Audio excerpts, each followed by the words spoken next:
दोस्तों, भारत अपने दुश्मनों की फितरत को देखते हुए एक से एक खतरनाक वेपन डेवलप करने में लगा हुआ है। कहा जा रहा है कि इन वेपन्स की ताकत इतनी है कि चीन और पाकिस्तान भारत के नाम से ही काम जाएंगे और उसकी तरफ नजर भी नहीं डालेंगे। दोस्तों, भारत अपने रक्षा क्षेत्र को ज्यादा से ज्यादा मजबूत बनाने के लिए बहुत सारे प्रोजेक्ट्स को अंजाम देने में लगा हुआ है। इसी कड़ी में प्रोजेक्ट विष्णु भी काफी चर्चा में है, जिसे लेकर कहा जा रहा है कि अगर भारत इसमें कामयाब हो गया तो वो सुपर पावर बन जाएगा, क्योंकि इस प्रोजेक्ट के जरिए भारत ऐसे दो खतरनाक हथियार बनाएगा जिन्हें ना तो पकड़ा जा सकता है और ना ही मार गिराया जा सकता है। इतना ही नहीं, इस हथियार की ताकत इतनी होगी कि रूस, अमेरिका जैसे एडवांस टेक्नोलॉजी वाले देश भी इसे रोकने में असफल हो जाएंगे।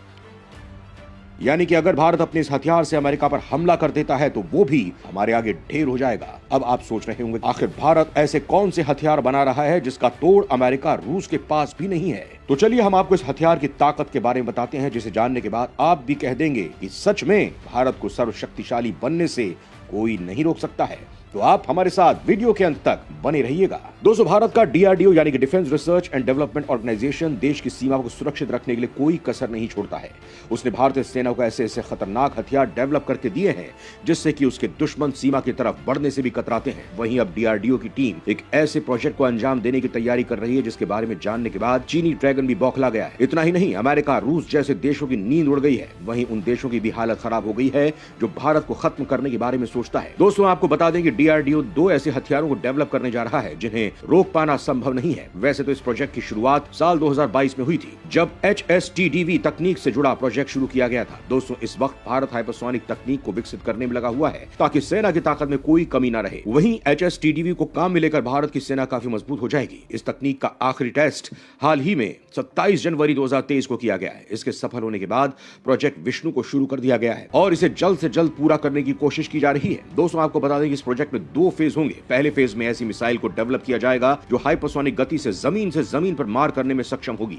इसकी मारक क्षमता लगभग 2500 किलोमीटर होगी और इसे बहुत ही कम समय में तैयार करने का टारगेट है। कहा जा रहा है कि इस मिसाइल को 1.5 साल से 2 साल के अंदर ही तैयार कर लिया जाएगा, यानी कि साल 2024 के आखिर तक इसे सेना में शामिल कर लिया जाएगा। जहां आपके मन में यह सवाल खड़ा हो रहा होगा कि क्या सच में भारत इतने कम समय में इतनी खतरनाक मिसाइल को डेवलप कर लेगा? क्या भारत इतनी जल्दी इसमें सफलता हासिल कर लेगा? तो हम आपको बता दें कि ऐसा मुमकिन है, क्योंकि आज भारत इतना डेवलप हो चुका है कि वो इस तरह की मिसाइलों को बहुत जल्दी बना सकता है, क्योंकि वो पहले ही HSTDV की तकनीक विकसित कर चुका है। उसके पास हाइपरसोनिक की तकनीक भी मौजूद है। ऐसे में यहां सिर्फ इस तकनीक का इस्तेमाल भारत को सिर्फ अपनी मिसाइल को बनाने में करना है, जो हमारे लिए बहुत बड़ा काम नहीं है। इसलिए कहा जा रहा है कि प्रोजेक्ट विष्णु के पहले फेज को जल्द ही पूरा करके मैदान में उतार दिया जाएगा। वहीं इस प्रोजेक्ट के दूसरे हथियार की बात करें तो यह हथियार साल 2025 तक तैयार हो जाएगा। ये भी काफी कम समय में तैयार हो जाएगी। दोस्तों, प्रोजेक्ट विष्णु के दूसरे हथियार का नाम भगवान विष्णु के नाम पर ही रखा गया है, क्योंकि भगवान विष्णु के वार से कोई भी दुश्मन बच नहीं सकता था। इससे भी साफ हो जाता है कि इस हथियार की ताकत कितनी होगी। दोस्तों, जहां पहले फेज का हथियार जमीन से जमीन पर वार करने में सक्षम होगा,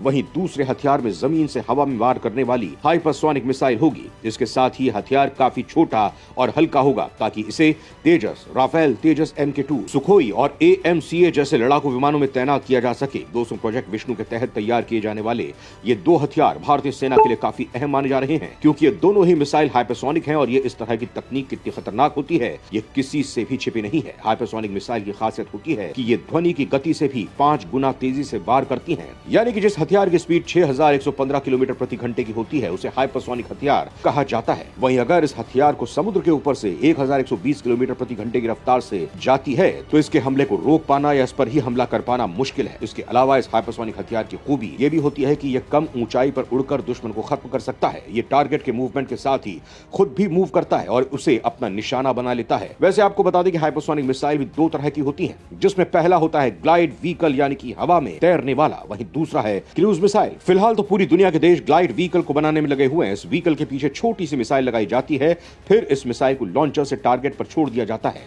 फिर एक निश्चित दूरी के बाद मिसाइल ग्लाइड व्हीकल से अलग हो जाती है। उसके बाद ग्लाइड व्हीकल अपने टारगेट को खत्म कर देता है। दोस्तों, एक हाइपरसोनिका मिसाइल की रफ्तार इतनी ज्यादा होती है कि कोई भी रडार उसे पकड़ नहीं पाता है। आज के समय में रूस, अमेरिका जैसे देश जो हथियारों और तकनीक के मामले में सबसे आगे हैं, उनके पास भी इसे ट्रैक करने की क्षमता नहीं है। ऐसे में साफ हो जाता है कि भारत जिन दो हथियारों को तैयार कर रहा है वो कितनी खतरनाक है, क्योंकि इन हथियारों को कोई भी रडार ना तो पकड़ सकता है और ना ही इन्हें कोई रोक सकता है। ये हाइपरसोनिक गति से ज्यादा रफ्तार से दुश्मन पर वार करने में सक्षम होंगी। कुछ का तो मानना है कि ये 10 मैक की रफ्तार से दुश्मन पर हमला करने की ताकत रखेंगी, जिसे रोकना किसी के बस की बात नहीं है। दोस्तों, भारत की इसी ताकत के कारण ही कहा जा रहा है कि अगर भारत इसमें सफल हो गया तो उसे रोक पाना किसी के बस की बात नहीं होगी। दोस्तों, भारत के इस प्रोजेक्ट के बारे में पता चलने पर चीन पूरी तरह से बौखला गया है, क्योंकि अब भारत चीन के हर हमले का मुंह तोड़ जवाब दे सकता है। वहीं चीन भारत का मुकाबला करने में घबराएगा, क्योंकि चीन हथियारों का तोड़ अमेरिका रूस के पास नहीं है, तो उनके सामने चीन कहां टिकता है। इसके साथ ही भारत का DRDO भी लगातार खतरनाक से खतरनाक मिसाइलों की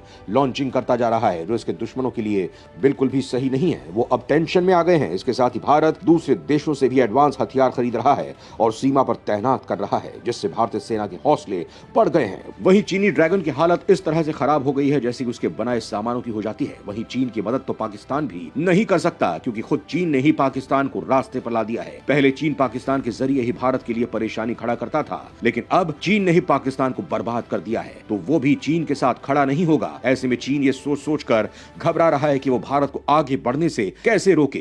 तो आपको क्या लगता है, क्या मुसीबत पड़ने पर पाकिस्तान चीन का साथ देगा? क्या भारत का ये प्रोजेक्ट इन दोनों की हेकड़ी निकाल देगा? हमें अपने विचार कमेंट बॉक्स में जरूर बताएं।